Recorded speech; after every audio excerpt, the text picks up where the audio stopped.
Hi Lunenburg, my name is Michelle Scola. I'm here with your local Board of Health presenting a winter health update for you. So today we're going to go over a few objectives of what we're going to cover to keep you healthy and safe this season. The first is that we're going to go over some common winter illnesses and their prevention. So specifically we'll look at respiratory illnesses that are very common in norovirus, which has become pretty frequent this year with the amount of cases that we're seeing. And then second, we're going to learn some practical tips to help you stay safe in the cold weather. So we'll start with a basic understanding of norovirus. So sometimes we call norovirus the stomach bug or the stomach flu, but it is not actually caused by a flu virus. It's caused by norovirus. So this is very, very contagious, more contagious than the flu. Even from last year, 2023 to 2024, we've seen a 36% increase in cases in norovirus. So we usually see about 19 to 21 million cases a year, and those rates are climbing very aggressively, even in this year, and we have some data about that.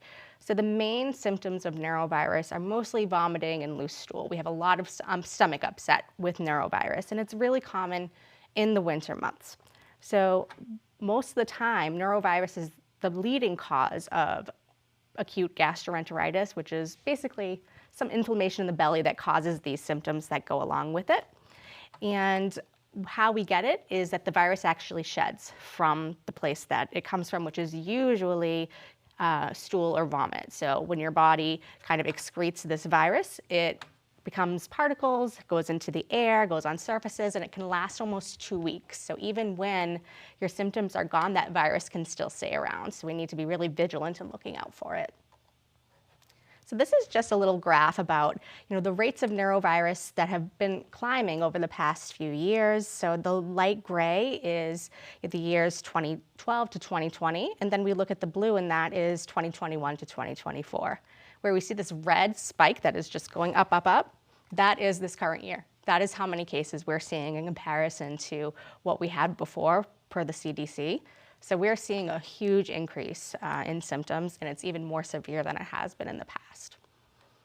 So again, our common symptoms are nausea, vomiting, diarrhea, stomach pain. We also have other symptoms that go along with it. Sometimes you can get a fever. Headaches are really common, body aches, and any symptoms of dehydration might go along with it, but that is not the common symptom. Dehydration is a side effect of losing all the fluid from the symptoms that you're having, and it's a danger sign. So we'll talk a little bit more about dehydration. You really want to know the signs of dehydration, because if you or a loved one has norovirus, you want to make sure that you're getting the appropriate treatment and rehydrating so that symptoms don't get worse and things escalate. So if you're dehydrated, something that you notice is you might not be urinating as often as you would. You might have a super dry mouth, throat. You might have dizziness, especially when you're changing positions. So going from sitting to standing can make you feel a little bit wobbly. If you have kids or infants that you're looking at, and some kids who are maybe nonverbal, what you might see is that if they're crying, they're not shedding as many tears as they would because they don't have the fluid in their body, or just unusually or more fussy infants. So infants are kind of tough. They're usually sleepless or fussy, sometimes in general. So are they fussier than they usually are? We need to kind of figure out what is going on with them, and if there is norovirus going around, that can be a sign of it. Emergency symptoms other than that, lethargy, any changes in mental status, if you're seeing someone become confused, that is really something that in older adults we'll look for, any mental status changes. Severe high fevers, greater than 104, we worry about. Severe pain, any blood that is being passed from the body. If someone can't tolerate any liquids, we consider that a warning sign. Or any symptoms that are irretractable. They just do not stop. Usually with norovirus, you get hit pretty hard, but it goes away pretty fast. If the symptoms are lingering, you probably want to be seen by a provider. We also want to be really specific looking at our vulnerable populations. So older adults, pregnant women, anybody who's immunocompromised, our infants and children, and anybody with a disability is going to have a higher risk of having emergency symptoms from norovirus and getting norovirus in general. How are we spreading it? The first thing we really want to remember is that it is spread easily and quickly. It is very, very easy to catch norovirus. 90% of the time, you're going to get it from an ill contact. You've become direct contact with an ill person. Maybe you're a parent taking care of an infant, you're changing diapers, you're caring for somebody, you're eating food that was handled by someone with norovirus, you're touching objects or surfaces that just tends to happen to have that norovirus on it, putting hands in the mouth after that. So usually we see that with kids, and any sharing of cups and utensils. So we also have food and surfaces and contaminated water. That can be about 10% of the time we get norovirus. So you see here you have a baby, taking a nice tub in the sink. If they had norovirus, that virus could be shed in that water, and then you're preparing food in that sink. Similarly, if you have kids who are sharing a bath and one of them ends up getting norovirus, that virus is shared in that water. So odds are they're kind of sharing that virus at the same time. So something to consider. So again, food and surfaces, if someone with norovirus touched them, if we put food on a counter that has these viral particles on them, you won't see these particles. You don't actually need to see anything that has norovirus on it. These particles are obviously microscopic. You're not going to know they're there. Any airborne particles that can be breathed in, and then any food that's actually grown in contaminated water. And then our contaminated water sources, other than water that's been in direct contact with someone with norovirus, we can also consider untreated pool water. If you happen to go on vacation this season and you're going in a public pool, hot tub that's indoors, that can be a place that you can get norovirus. Or if you have any sort of septic tank leaking into a well, etc. That's usually more of an unfortunate accident as opposed to the most common things, which is from direct touch. So just taking a look at some stats from our at-risk population. So these are two of our most at-risk populations. We have our elderly patients and we have our infants and children. So every year, 900 people die from norovirus on average, according to the CDC, and most of those people are over age 65. Typically age 85 and older are the people you're going to see needing emergency services, and children who are less than 5 years old. We typically don't see a lot of deaths in children, thankfully. You might see it in maybe countries that aren't as developed as the United States, but not here. We usually are pretty safe. However, we do have an exceptional amount of hospital admissions, a lot of emergency room visits, almost 500,000 emergency room visits a year, mostly young children for norovirus, and over 2 million people going and seeking care in their outpatient clinics. So it actually comes at a big cost, not only for our health, but also for the cost of healthcare, which is something that we always consider every time we pay a copay. So how do we prevent? How do we keep ourselves from getting norovirus? The number one thing you want to remember is that norovirus actually isn't killed by hand sanitizer. So every time you squirt hand sanitizer on your hands, it will kill COVID, it will kill the flu, but it's not going to kill norovirus. So you need to wash your hands with warm soapy water for at least 20 seconds. And when you're looking at this picture of a hand that I have here, if you look at the orange pieces or the orange parts, that is where we typically miss washing our hands. So we kind of forget our wrists, we forget under our fingernails and our fingertips, and we tend to forget in between the webs of our fingers. So making sure that you're getting into all those crevices and washing around. And the reason we need to use soapy water is that if we look at norovirus, it has a protective shield around it, basically, that hand sanitizer doesn't kill. So we need to use that soap to break down the barrier. So we want to wash our hands before we eat, before we prepare food, before we're handling food in general. If we're changing diapers, if we're using the toilet, we want to wash our hands after. And be sure that you're washing your hands if you're taking or giving somebody medication, or if you're going to be putting your hands near your mouth at all. Other ways to prevent norovirus: safe food handling, so washing fruits and vegetables really well, making sure we're cooking our food, specifically shellfish. I know that, maybe we don't want to eat our oysters cooked, but, it's kind of a risk that we take when we decide to eat raw fish or shellfish. We usually need to heat them to at least 145 degrees Fahrenheit to kill norovirus. Making sure that we're cleaning and sanitizing. Really want to be bleaching surfaces if we know we have norovirus in the home.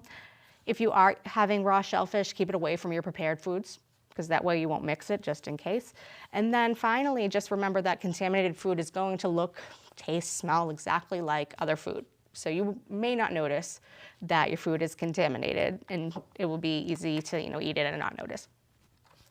Reducing exposure to particles, so making sure we're using gloves, we are washing our hands. If we know that somewhere has been exposed to norovirus, making sure that we're disinfecting those areas.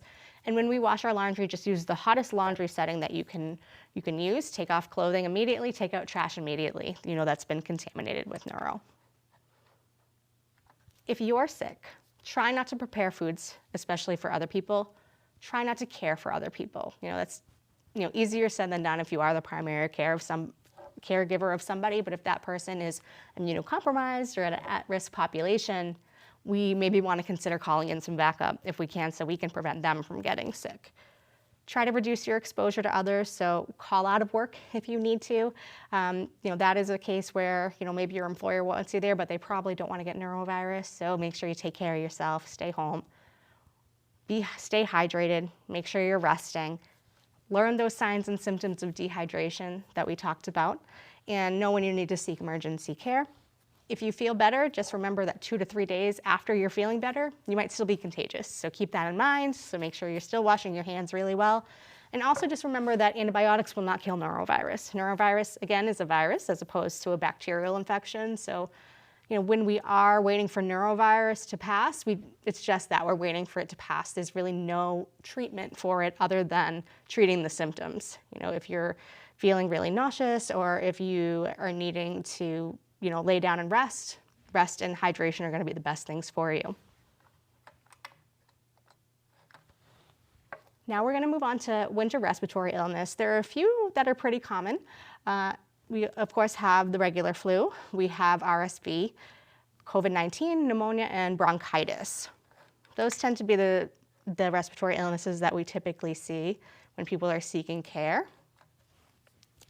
This is actually a pretty up-to-date statistic. This is from January of this year, looking at the amount of cases that we have in the emergency room in comparison to 2024. So we see that the flu is really what is bringing people into the ER, but COVID-19 is there as well. RSV is a very small amount, but that's mostly because of the population that it tends to affect. So when we look at the symptoms of these respiratory illnesses, it really varies on the severity and the age of the person that's infected. So the flu, your common symptoms are going to be a fever, a cough, general body aches, fatigues. A lot of the time when you have the flu, you kind of feel, oh, I feel like I got hit by a truck. Like it just came on all of a sudden, I'm incredibly weak and tired. So most of the time, when you have those kind of symptoms, you're more likely to go seek care if you're feeling very unwell. When it comes to RSV, most of the time in older children and adults, it presents as a common cold. Some sniffles, a cough, sneezing. However, in infants who are less than 6 months old or in older adults, it can significantly alter respiratory status. So we have people who have really low oxygen levels, they're gasping for breath, and it possibly requires hospitalization. So if you're seeing a lot of children who have RSV, the ones who are going to be in the hospital are usually around the 2-month-old age mark. They'll usually be in, overnight, maybe for some supplemental oxygen, sometimes requiring fluids depending on how sick they are, and older adults, similar in their presentation. So now they've actually been pushing RSV vaccines to just for those age groups for prevention to keep them out of the hospital. Again, COVID-19, I think we've all learned a lot about COVID-19 since 2020, so we really see that it presents pretty variably, from head cold to respiratory symptoms to skin rashes to altered taste and smell. But the majority of what we're seeing now is either head cold symptoms or respiratory symptoms with COVID-19. Bronchitis is going to be a persistent cough. Usually it comes with mucus production, feeling fatigue, just overall feeling unwell. And bronchitis is often a virus, so that usually means that it's going to run its course. You're going to treat the symptoms as opposed to a pneumonia, which a lot of the time is a bacterial infection. There can be viral pneumonias, but the majority of the time if we have a bad pneumonia and you're seeking care for it, you might need an antibiotic to feel better. Symptoms really range from mild to severe. Most of the time you'll see fever, chills, sometimes you can have chest pain or difficulty breathing. So if you ever had those kind of symptoms, chest pain or difficulty breathing, that would obviously be an emergency. We'd want you to go to be seen. But if it was a pneumonia and they did a chest x-ray, they could hopefully get you feeling better pretty soon because you'd get some medication and hopefully nip that. Red flag symptoms. So when I talk about red flag symptoms, they are symptoms that are very severe, and if you have them at home, you want to be seen right away, usually in an emergency room if it's a red flag symptom. So dangerously high fever. When I say dangerously high, it's usually above 104. This also depends on the population. We see a lot of kids who can actually spike to 104 and act and be totally okay other than feeling really tired. As long as we control that fever, not necessarily unnecessary to go to the emergency room depending on what their other symptoms look like. If you've ever had an adult who's at 104, that is usually an emergency. Any chest pain or shortness of breath, again, any cognition changes. If someone is usually, knows who they are, knows where they are, and then their level of consciousness is changing, they're super sleepy, or they don't know what year it is anymore, that's usually a problem. Increased breathing rate or work of breathing, that is usually one of the main signs of a respiratory illness that needs to be taken care of. We call this retractions, and it's actually when breathing is so difficult, we have to use the muscles that are around our lungs and ribs to get oxygen in. So you'll actually see a pulling in of those muscles. And if you look at, usually it's an infant or a young child's stomach, it will kind of pull inward with that. Any severe muscle pain, that usually is a sign of dehydration. Any irretractable or unimproved symptoms. And also remember that if you have treatment and your symptoms don't get better or change or worsen, that's a reason to go be seen by your provider again. Another thing we can look at, especially in children, is looking at the color of their skin. If they end up having blue around their lips or any part of their face, that is usually a sign that we're not getting enough oxygen and they need to get some supplemental oxygen on board. So as we see in this video, this is an example of the respiratory retractions I was talking about. We see this child using accessory muscles to get oxygen. So you see the stomach and the chest kind of pulling inward. So how do we prevent these illnesses? So one thing that we can do with these is get vaccinated. So your flu, your RSV, and COVID-19, they all have vaccinations that go along with them. If you are in if you identify as someone who's in a high-risk population, or if you are around someone who's in a high-risk population, you should consider vaccination to protect yourself and other people. Make sure that you practice good respiratory hygiene, which means covering your mouth when you cough, coughing into your elbow, masking in public if you want to reduce exposure to other people if you need to go outdoors. If you're inside, keep those areas well ventilated. Humidifiers can be helpful with some respiratory illnesses. Making sure you're resting and hydrating. Making sure, one thing we usually say, especially with RSV, is don't kiss babies.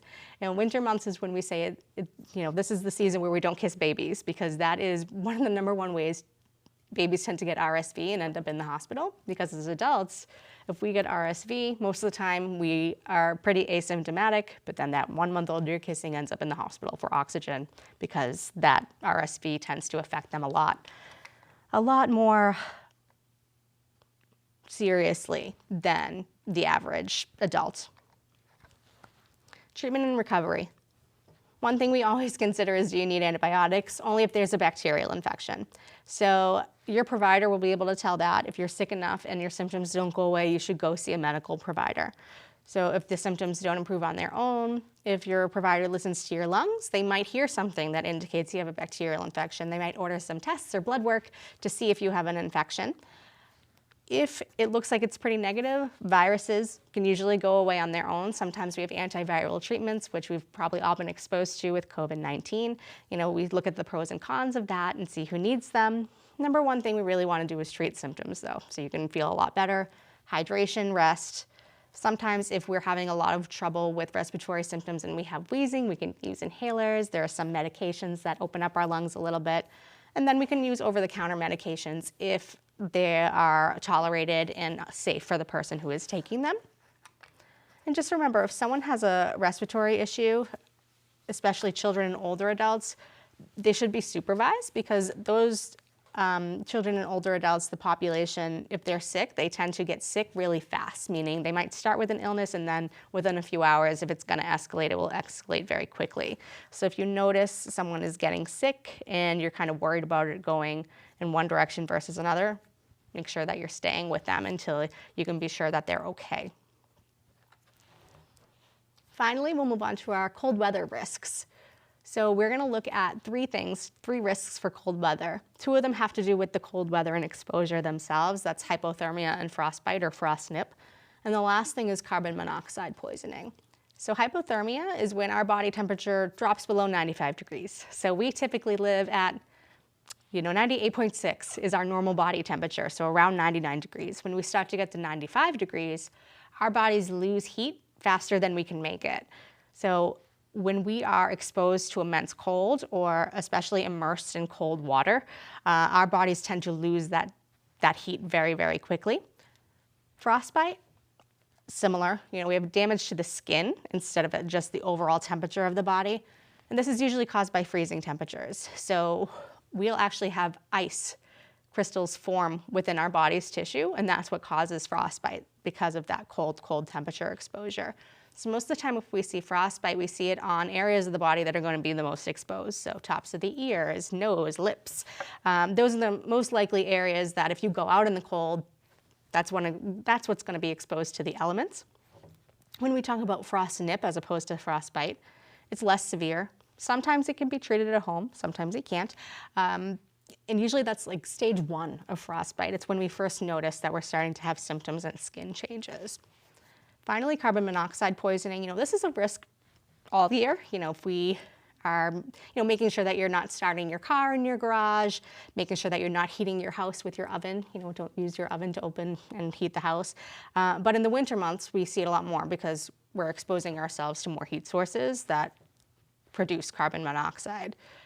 And we're at risk because it's odorless, it's colorless. We can't see it, we can't smell it, but we can prevent getting ill from it. So we need to be really aware of the household items that it comes from. So gas or oil burning furnaces.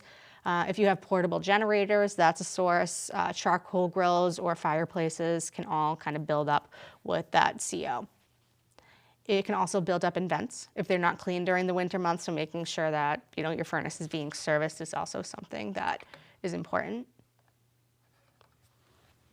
Signs and symptoms of hypothermia. So the first thing our body does to heat up is shiver. Our body will actually shiver to create energy and expend energy to make ourselves warmer. In severe cases of hypothermia, we don't shiver anymore. We move beyond that stage. We don't have anything. We don't have any defense. Also, other symptoms are tiredness and fatigue. You're going to have mental status changes with severe hypothermia and any sort of slurred speech. The people who are at high risk are people who are outside. So people who spend time outdoors, if you have hikers, if you have people who drink alcohol, a lot of times you'll feel more warm when you go outside and you maybe won't notice that your body temperature is actually dropping. People who don't have adequate resources, so inadequate food, clothing, heating, or shelter are at much higher risk for hypothermia. And then also babies who sleep in cold bedrooms. So that's something to consider if you don't have heating in your house. Babies cannot regulate their body temperature very well. So we need to make sure that we are monitoring young infants, especially in very, very cold weather. How do we prevent it? Warmth. Warmth is going to be our main protection, so dressing in layers, covering exposed skin. And it also is helpful to know what kind of clothes you're wearing. There is something that some hikers say, they say cotton kills, which usually with cotton retains moisture. So if you're hiking in really cold weather and you sweat, that cotton is going to stay wet. So when temperatures drop, you're going to be exposed to that very, very cold, sweat water, and it's going to cool down your body. So making sure that you're wearing something that wicks water away or doesn't retain liquid, and making sure that you're wearing loose layers so that you can always stay warm and stay dry. Making sure that you're limiting your time outdoors or in the extreme cold, coming back inside when you can, just making sure you have weather appropriate clothing. Avoid consuming alcohol outside in the cold. And just remember that calories equal energy. So the way that your body stays warm, again, shivering, etc.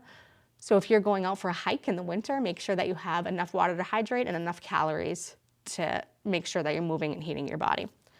How do we treat hypothermia? So warmth and shelter are going to be our number one thing. So if there's any wet clothing, we take it off. We cover the person in warm blankets. Skin-to-skin contact is also something that warms. Any warm beverages if someone is conscious. Obviously, you can't give liquids to an unconscious person. They will choke on that liquid. But in an emergency situation, sometimes you don't think and you just want to get somebody warm. And in any situation with hypothermia, you would be calling an emergency, 911, so that someone would come, but you can do those things in the meantime to heat up. Looking at frostbite, we see signs and symptoms of skin changes. So it actually goes through this period of red, white, to late stage, which is an ulceration basically. So when we have the first stage of frostbite that we actually call frost nip, we'll have kind of red swollen skin as we see in this bottom picture here. And we'll also get tingling in our extremities. So that's your first sign that you need to kind of go inside and you need to heat up. If we get beyond that, we'll see in this picture above, we see that white hard skin at this person's fingertips. And if we look really close to the top of their fingertip, we see ulceration and blistering. That's a mix of one, just prolonged exposure to the cold, and two, that area at the top of the finger is where our circulation tends to be the least in our hands. So when we think of blood traveling throughout our body, the tips of our fingers are going to get the least amount of blood in comparison to the center of our body. So that's why our extremities are also at risk for areas of frostbite, but you're more likely to see ulceration in mild cases just at the tops of the fingers, but pretty severe, you can have it all over the extremities. If you have frost nip, it's less severe. Like I said, it's stage 1. That skin will still become red and you'll still get that numbness and tingling, but if you heat it up, you should be able to actually bring your skin back to normal temperature. People who are at high risk, the first thing is anybody who has a circulatory issue. So if you have Raynaud's disease, if you have diabetes, if you have peripheral vascular disease or peripheral neuropathy, you're at much higher risk of getting frostbite or frost nip than your average person. The second thing is that if you have any clothing that restricts circulation, so if blood flow is being impeded, you're going to be at a higher risk. Any medications that restrict circulation could put you at a higher risk as well. People, again, who spend time outdoors, and I'm not saying don't spend time outdoors, I'm just saying to make sure that you're warm enough when you do go outside. And then, again, anybody without adequate shelter or without adequate warm clothing.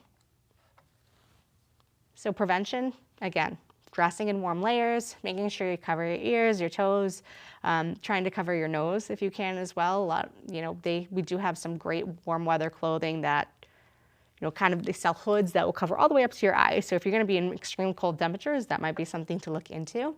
If you get wet, change right away if you're going to be exposed to cold weather, especially any socks or mittens, anything that it's going to be on the hands or feet. Go indoors often to warm your skin and be alert of signs and symptoms of frostbite and frost nip and the risk factors. If you start to see your fingers getting red or feeling numb and tingling, that's the time where you're going to need to warm up. Treatment is really based on the extent of the injury. So if it's caught early enough, you can reverse the symptoms. You put your hands in some warm water, you get them nice and warm, wrap up in a blanket, and you might be able to go back to where they were before. Any deep frostbite will likely need a surgery, so that you need to be seen for a medical provider for that. If we have deep frostbite, it's usually people who are stuck outside, hiking, etc. There's been in prolonged exposure to that cold weather and in damp clothing.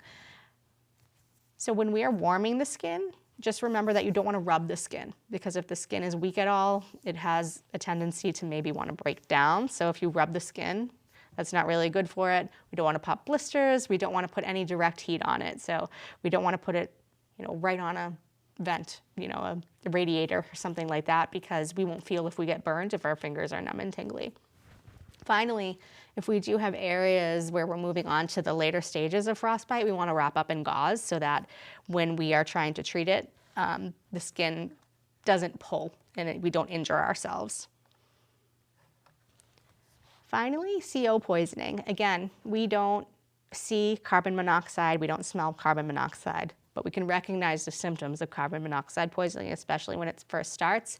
And typically that's usually headaches and dizziness are what we first come down with, and maybe some upset stomach. Overall feeling flu-like symptoms are symptoms when it comes to carbon monoxide poisoning. Other symptoms that are a little later coming on, you have vomiting, any chest pain, mental status changes are usually, again, come toward later stages. And if we have anyone who's exposed to heating elements that produce carbon monoxide, including generators in winter months, furnaces in general, those are the people who are high risk. Even higher risk are people who need to maintain their oxygen levels higher than the average person. So infants, elderly people, people with chronic disease, pregnant people also need to maintain higher oxygenation. Preventing, number one thing is to get a carbon monoxide detector. Put it near where the source of that is and near the bedrooms. Make sure that if you have a heating element, it's being serviced, making sure that you, again, don't heat your home with a gas oven. If you don't have enough finances to heat the home, you might want to look into local services so that you don't put yourself at risk for carbon monoxide poisoning. Making sure you have your chimney cleaned, getting rid of any source that could have built up debris that would cause a CO buildup. If it snows, remember to shovel out your vents, because that is one of the major reasons that people end up getting carbon monoxide poisoning, along with generators outside. If we don't have them about 20 feet from our house, one, we're at risk for fires, two, we're at risk for having carbon monoxide enter the home, especially if you have windows open. Being educated about the signs and symptoms of CO poisoning. Again, we're never going to smell it, we're never going to see it, but we can prevent it. So treatment for this is always medical intervention. We would need to be on oxygen until we start to not have symptoms, and that requires hospitalization most of the time because it's a prolonged period of time. So if you ever think that you have carbon monoxide leaking into your home, I would call 911, the fire department would come. If you needed an emergency or medical treatment, you would be able to go right to a hospital. Something we need to be cognizant of is even if you feel like you're okay, you want to make sure that you actually are okay, because we want to make sure that there are some body systems that require oxygen for us to survive. Our heart needs to be perfused. Our brain needs to have oxygen. For pregnant women, your body should maintain an oxygen level greater than 95%. If you have any sort of carbon monoxide being breathed in, that's going to get lower. That affects your fetus and you. So that is why we worry about those populations really consistently, because they're at a much higher risk to get sick. So our key takeaways from today. One, make sure you wash your hands, right? We're really pushing hand washing. We want to make sure that you practice hand hygiene to keep yourself from getting sick and other people from getting sick. Disinfect surfaces, especially if you know that you have norovirus or something else going around. Stay home if you're sick. Make sure that you're also practicing good respiratory hygiene. Get vaccinated if you can. Seek medical care if you need it. And be proactive. Prevention is key for most of these things, so being aware of the risks and knowing about the ways that you can prevent these illnesses and emergencies are going to be the best things to protect yourself. Finally, dressing in warm layers, limiting your exposure to cold weather, making sure that your furnaces are getting serviced, and making sure that your heat sources are well maintained. Install CO detectors if you don't have them in your home, and make sure that you check the batteries on them if you do every year. An annual battery change for your smoke detector and your CO detector is a great thing. And then every 5 years, we usually suggest a replacement or servicing for those. And then finally, check on your vulnerable family members and community members. Check on your loved ones to make sure that they're okay. And that's the end of the presentation. Thank you so much, and stay safe this winter, Lunenburg.